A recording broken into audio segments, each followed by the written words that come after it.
دۆسیە و دوو پزیشکە چی لێ هات کە تۆمەتبار دەکەن بە ئەنجامدانی نەشتەرگەری بۆ مردوویەک. کەسوکارەکەی داوای چیان دەکرد؟ بۆچی ئازادکران و چۆن ئاشکرا بوو؟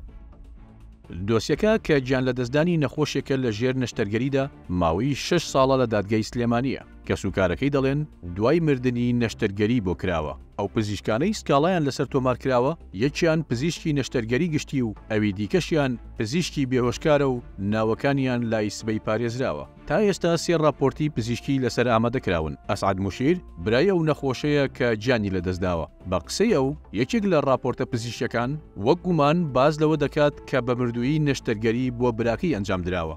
بە پێی زانیاریەکانی سبەی و لێدوانی کەسوکاری نەخۆشەکە لە دوو راپۆرتەکەی پزیشکی دادی سلێمانی هۆکاری گیان لە دەستدانی نەخۆشەکە کەمتەرخەمی بووە بەبێ دیاریکردنی لایەنی کەمتەرخەم. بەڵام لە راپۆرتەکەی وەزارەتی تەندروستی ئاماژە بۆ ئەوە کراوە کە پزیشکەکان کەمتەرخەم بوون. لەسەر بنەمای راپۆرتە پزیشکەکان دادگای سلێمانی لە ناوەڕاستی ماجی ڕابردوو دۆسیەکەی یەکلایی کردەوە. یاسا چی دەڵێت؟ بە پێی بڕگەی دووەمی مادەی 411 یاسای سزادانی عێراقی، دادگا سزای 1 ساڵ زیندانیکردنی بەسەر هەردوو پزیشکەکەدا سەپاند. سزادانی ئەم دوو پزیشکە بە حاڵەتێکی دەگمەن پێناسە کرا و کاردانەوەی لێکەوتەوە. هەرزوو سندیکای پزیشکان داوای هەموارکردنەوەی سزاکەی کرد. کۆتاییەکانی مانجی ڕابردوو دادگای تێهەڵچوونەوەی سلێمانی هەمواری کردەوە و بڕیاریدا پزیشکەکان ئازاد بکات.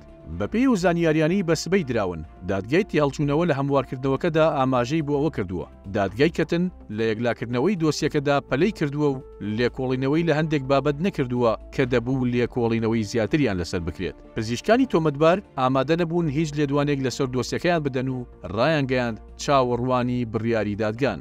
چارەنووسی دۆسیەکە بە نادیاری ماوەتەوە. بڕیارە نیسانی 2024 دانیشتنێکی نوێی دادگا بەڕێوە بچێت.